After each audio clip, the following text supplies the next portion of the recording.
A morate napraviti nekakav lakši put.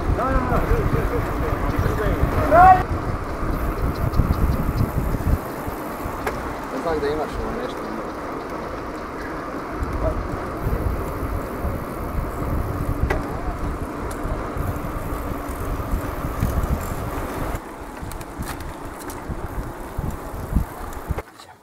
Šta ti ne sigurno?